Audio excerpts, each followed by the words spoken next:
Los orígenes de esta ciudad se remontan al menos, en lo que conocemos, al siglo VI a.C., momento en el cual pues, tenemos los primeros indicios en la necrópolis de Carratiermes que nos están hablando de un primer núcleo indígena del mundo celtibérico que se va a desarrollarse a lo largo pues, de toda la época anterior a la conquista de Roma. Nos encontramos en el yacimiento de Ampurias, este yacimiento greco-romano que su principal originalidad está en combinar un asentamiento griego con otro romano. Concretamente estamos en la parte de la Acrópolis, la parte elevada y dominante. Baelo Claudia es una ciudad que responde plenamente a lo que son los modelos del urbanismo romano clásico. Es un modelo de ciudad alto imperial, datada en lo que vemos actualmente en superficie en el siglo I después de Cristo, concretamente a mediados de ese siglo, cuando se acomete un proyecto de monumentalización de una ciudad bastante más antigua, que sin duda se remonta al siglo II a.C. Esta ciudad se construye o se diseña previamente y una vez que se ha diseñado y se ha abastecido a la ciudad de todos los servicios, de una manera planificada y ordenada, comienza lo que es la construcción y ocupación de la misma.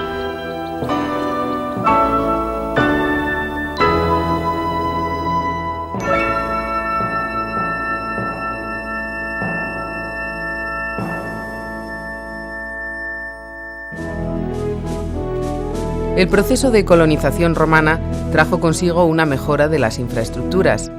La construcción de calzadas creció a medida que crecía el imperio, pues eran usadas por el ejército y facilitaban el comercio. Se hicieron puentes y acueductos que suministraban agua potable a las poblaciones. Surgían nuevas ciudades siguiendo el diseño de urbanismo romano. Las ciudades romanas levantadas en Hispania, allí donde había ciudades previas, eran las mismas existentes, ampliadas con la construcción de nuevos barrios y de edificios públicos. En donde no había ciudades, sino pequeños núcleos indígenas, estas surgían desde los asentamientos militares de las legiones. Termes, como ciudad indígena, será un núcleo importante de toda esta parte del Alto Valle del Duero, hasta que en el año 98 a.C. el cónsul Tito Tidio decide la conquista y, por supuesto, la anexión de Termes a lo que es el conjunto de las provincias hispanas. En este momento se abre el proceso de romanización ya más directa de Termes, que decidirá unas profundas transformaciones en la ciudad hasta llegar al siglo I después de Cristo, un momento en el cual Termes se convertirá en un municipio romano, lo que quiere decir que ya se va a estructurar como una ciudad con cierta autonomía, pero dentro de lo que es la provincia de la Hispania Tarraconenses, por supuesto dotado de su administración propia, de su sistema y estructuración económica de explotación del territorio, y que va a implicar que en Termes van a existir unos profundos cambios urbanísticos, sociales, económicos, culturales en el fondo. A partir de estos momentos, la arqueología, los datos epigráficos nos están indicando que Termes comienza o inicia un camino hacia un gran proceso de expansión económica que durará durante el siglo I y II después de Cristo, que precisamente va a coincidir con los elementos más destacados que actualmente conocemos del yacimiento. A partir del siglo III después de Cristo, fruto tanto de lo que es unas transformaciones internas en un tránsito hacia una mayor importación del mundo rural, como también de la crisis que sufre el Imperio Romano en estos momentos, Termes iniciará un proceso no de decadencia, pero sí de transformaciones importantes, restringirá su espacio urbano, se construirá la muralla y decidirá una lenta transformación hasta el siglo IV y V después de Cristo, en el cual ya existe una pérdida de importancia de lo que es el enclave urbano en favor de los núcleos rurales que están en el entorno. Las urbanizaciones romanas, que nos sorprenden con sus extraordinarios ejemplos de trazado, servicios y construcción, han tenido sin duda el referente del conocimiento y la experiencia práctica de los griegos. En Hispania conviven los dos conceptos urbanísticos en el yacimiento grecorromano de Ampurias, en Girona. La urbanística de esta ciudad se materializa sobre todo en adaptarse a una irregularidad del terreno que busca básicamente situarse cerca de una zona portuaria, que es la que da abastecimiento, economía y vida a esta ciudad y su desarrollo. Las calles son más irregulares porque tienen que adaptarse a esta topografía irregular y básicamente desciende de la zona oeste hacia el este, que está el mar, y de zona sur hacia el norte, donde estaría la zona portuaria. La adaptación a esta topografía condiciona además de una gran reedificación de la propia ciudad en diversas fases, condiciona pues un aspecto básicamente mucho más irregular de lo que tendríamos en una topografía romana, como veremos en la parte alta de la montaña de Empúries, donde se desarrolló esta parte romana mucho más reticular y mucho más ortogonal. A pesar de esta irregularidad, hay unos ejes marcados que son las vías principales, un gran eje norte-sur que se cruza en la ágora y en la estoa de la ciudad con un eje este-oeste, que no se encuentra geométricamente situado, sino que se adapta, como decíamos, a la zona llana que hace posible este desarrollo en dos grandes ejes. Paralelos a estos grandes ejes encontramos diversos ejes secundarios que van formando las ínsulas de forma más irregular, pero que se van ocupando, que van desarrollando toda esta ciudad en torno a estos ejes principales. Otra de las particularidades importantes de la urbanística griega es una muralla, un cierre murario defensivo con una técnica poligonal, con unos grandes bloques trabajados sobre piedra calcárea del lugar, que da un aspecto de fortaleza inexpugnable al centro. La urbanística doméstica se desarrolla con unas casas con unos zócalos en piedra seca normalmente, se usa también la cal para revestir las paredes y pintarlas, y sobre todo un alzado de las paredes en tapial o en adobes que después son decorados y pintados con un enlucido. Las cubiertas hasta cierto momento son cubiertas vegetales, hasta que se desarrolla una cubierta en teja que le da mayor consistencia, y casi siempre encontramos en el centro de la habitación principal de la casa un hogar desarrollado en torno a una forma rectangular con arcilla que permitía dar calor y luz al interior de la casa. Las plantas de estas casas griegas son bastante limitadas, con 3 o 4 espacios de vivienda y un patio de entrada normalmente descubierto, y una de las particularidades de Empúries es que estas casas las encontramos en varios niveles superpuestos hasta llegar a los niveles fundacionales, que se sitúan en torno a mediados del siglo VI a.C. Las ciudades romanas tenían un trazado ortogonal, esto es, con ejes perpendiculares, que ofrecían un entramado de calles con diseño de cuadrícula, rodeado a su vez por un recinto amurallado defensivo de forma rectangular o cuadrada, con puertas de acceso. Este modo de planificación de ciudades en forma ortogonal se atribuye a Hipódamo de Mileto, arquitecto y urbanista griego del siglo V a.C., que trabajó en el Pireo. A la hora de elegir el emplazamiento de una ciudad, había que considerar su situación respecto a las vías de comunicación terrestre, fluvial y marítima, el abastecimiento de aguas, la seguridad militar, la sanidad y una futura expansión territorial. Después, los topógrafos trazaban con la ayuda de la groma las 2 vías principales que atravesarían la ciudad, siguiendo los puntos cardinales: la vía norte-sur, que se llamaba Cardo Maximus, y la vía este-oeste, que se llamaba Decumanus Maximus.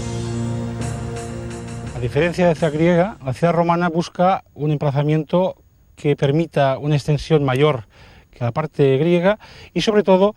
un espacio, un altiplano, donde se pueda proyectar una ciudad en una gran llanura y desarrollar un urbanismo ortogonal que permita la división de unas ínsulas regulares, que en este caso de Empúries son de 2 actus por 1, es decir, de 70 metros de lado por 35 de ancho. Estas ínsulas están separadas y divididas por una serie de cardos en dirección norte-sur y de decumanos este-oeste, que crean una red de calles totalmente homogénea y rectilínea, perfectamente adaptada a la mentalidad de los urbanistas romanos. La parte romana busca el control de todo el entorno, no solamente del puerto que le dará el comercio en la parte griega, sino que también intentando entrar en el dominio del territorio, la parte romana es una ciudad, digamos, más expansiva en este sentido, y es un control efectivo del territorio, a partir del cual se va a romanizar también el campo y crear una economía, digamos, de mercado alrededor del núcleo principal, que es la ciudad. Itálica es una ciudad romana importante, aunque no capital de convento, en el sur peninsular, y la presencia romana se instaura aquí a raíz de las guerras púnicas, de las segundas guerras púnicas. Cuando llega Escipión con sus ejércitos, lo que encuentra es una población turdetana de antigua raigambre en la zona, que se había trasladado a este solar unos siglos antes, a finales del siglo V a.C., pero realmente lo que estamos viendo detrás de nosotros es la ampliación que mucho tiempo después, en época de Adriano, en el siglo II, se acomete para dar cobijo a la élite de la ciudad. Difiere, suponemos, de lo que era la planta de la ciudad antigua, y difiere en tanto en cuanto aquí se aplica un esquema perfectamente hipodámico, importado del mundo helenístico, ortogonal al 100%, que se va adaptando con perfección a la orografía del terreno. Se traza primero la parcela, las parcelas de la ciudad, se dibujan las cloacas, se construyen, se trazan las calzadas y eso da como resultado rectángulos perfectamente reconocibles detrás de nosotros gracias a la interpretación que se ha hecho actualmente, en el que se ubican tanto edificios públicos, de gran importancia como veremos, como semipúblicos y privados. Estos edificios, tenemos en primer término el anfiteatro, se destacan por su gran monumentalidad, tanto por esa monumentalidad como por el sistema constructivo, que básicamente emplea el opus caementicium, el hormigón romano, revestido a partir de las cotas de suelo con ladrillos, con el opus testaceum. Vitruvio indicaba en su primer libro de arquitectura que, cuando se hayan elegido terrenos fértiles para la alimentación de la ciudad y un transporte fácil, se levantarán las murallas y las torres. Los cimientos han de ser más anchos que las paredes a levantar, y las torres deben elevarse por encima de los muros, con el fin de que, desde ellas y a ambos lados, los enemigos puedan ser heridos con armas arrojadizas. Después de una larga cadena de indicaciones defensivas, planteaba la distribución interior de la ciudad en dirección hacia los 4 puntos cardinales y precisaba: esta distribución se trazará correctamente en el supuesto de que los vientos no afecten de modo perjudicial a las callejuelas, pues si son fríos ocasionan daños, si son cálidos provocan verdaderas alteraciones y si son vientos húmedos causan serios inconvenientes. En esta ciudad podemos ver de una manera plena lo que es el desarrollo del urbanismo romano clásico, tal y como lo describen los tratadistas de la época como Vitruvio. Es una ciudad trazada de forma ortogonal, donde las calles se cruzan en ángulo recto y con unas líneas rectas absolutamente perfectas. La ciudad tiene una forma oblonga, porque la muralla es un tanto irregular, no es un cuadrado, no es la típica ciudad derivada de los campamentos legionarios, sino que es una ciudad plenamente civil. Los romanos construían diversos tipos de viviendas conforme a la diferencia social y económica de la población. Las viviendas de varios pisos, construidas para albergar a diferentes familias, se llamaban insulae. La vivienda particular, ocupada por una sola familia, se llamaba domus, y las que estaban construidas en el medio rural recibían el nombre de villae. Las ínsulas tenían varios pisos con balcones y ventanas al exterior. Eran en general poco confortables, hechas con materiales de mala calidad, por lo que estaban sometidas a frecuentes incendios y hundimientos. En la ciudad romana de Termes, Soria, existió una casa de vecinos de la que se conserva la pared interna del edificio, que corresponde a un profundo cortado en la roca arenisca de unos 30 metros de altura. Quedan las huellas de las líneas de mechinales para los forjados de los pisos. En el cortado se pueden contar hasta 7 alturas. En la vivienda unifamiliar, la domus, las habitaciones daban al peristilium, el peristilo, un gran patio interior rodeado de columnas que proporcionaba luz y ventilación y que solía estar adornado con plantas y con fuentes.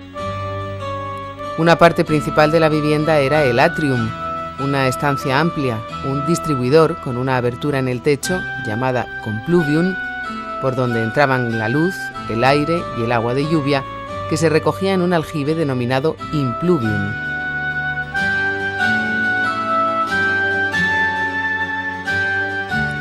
Las villae eran fincas rústicas de lujo, destinadas al recreo de los dueños, para el descanso y distanciamiento de los problemas de la vida política y social de la ciudad.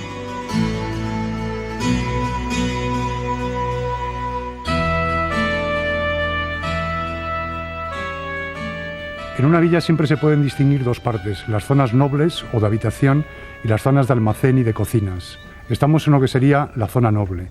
Tiene unas características muy típicas de cualquier villa romana. Un zaguán que sirve de entrada, que da lugar a un patio central, en el entorno al cual se distribuyen las distintas habitaciones y dependencias. En este caso, además, existe un corredor central que también sirve como distribuidor a otras habitaciones. Entre ellas se pueden destacar lo que es el cubículo o la habitación principal donde se duermen. En este caso, tenemos dos dependencias con esas características, unas de verano y otras de invierno. La diferencia se descubrió en las excavaciones arqueológicas al demostrarse que una de ellas no tenía un sistema de calefacción propio de esta villa y otra, sin embargo, sí. Además existe lo que puede ser un aula para recepciones que tiene la característica que se encuentra a varios niveles de la habitación. En los restos de la villa podemos apreciar técnicas constructivas y los materiales empleados en ellas. Los muros, todos ellos de carga, son unos, lo que los romanos llamaban de opus caementicium, que no deja de ser un encofrado hecho de cal y cantos rodados. También existen muros de tapial, que también se hacen mediante una técnica de encofrado, en este caso de tierra y algo de mortero. El ladrillo se emplea en la base de alguna de las dependencias circulares que rematan alguna habitación y también en lo que parece ser el arranque de pilastras que tal vez sustentaban cubiertas que sin duda algunas fueron abovedadas y otras a dos vertientes. Las casas más lujosas disponían de calefacción, empleando un sistema que recuerda al utilizado en algunos pueblos de Castilla y que conocemos como gloria. El método consistía en calentar las habitaciones por debajo del pavimento mediante el calor producido por la combustión de madera en hornos y que se distribuía por galerías con pilares de ladrillo refractario, un aparejo llamado opus testaceum. Además del calor repartido bajo los suelos de la vivienda, algunas habitaciones disponían de bocas de cerámica en el pavimento que facilitaban la salida del calor y contribuían así a hacer más confortable el ambiente.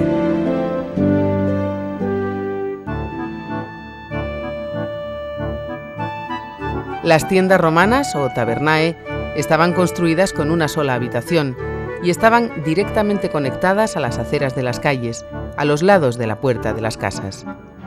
Se dedicaban al comercio de productos diversos y algunas de ellas estaban instaladas en los bajos de las domus, pertenecían a ellas y sus dueños las alquilaban.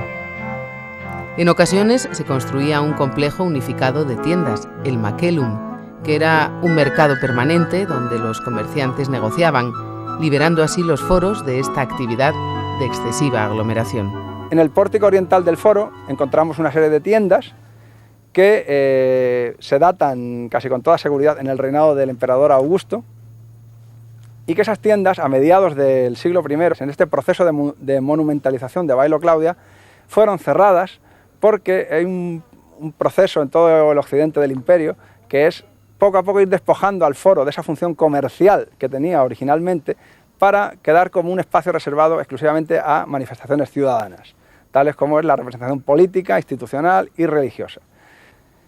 En torno al foro pues, se desarrolla una serie de arquitecturas que vienen a ser edificios con otra función diferente a esta político-institucional. Entre ellos pues, quisiera destacar el mercado o el Macellum,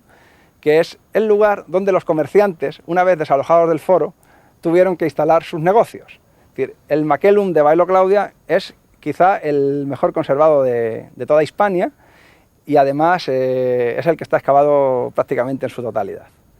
Estos valores que tiene la ciudad, estos valores de originalidad, estos valores de autenticidad, quizás es el elemento principal y que marca la señal de identidad de nuestra ciudad. Todos los elementos que vemos son prácticamente originales. Los pavimentos que se pisan en el Decumanus, que está aquí también a mi espalda, pues son elementos del siglo I después de Cristo. Es decir, el visitante cuando viene aquí está visitando elementos que los romanos, los habitantes de los velonenses del siglo I, habían pisado igualmente.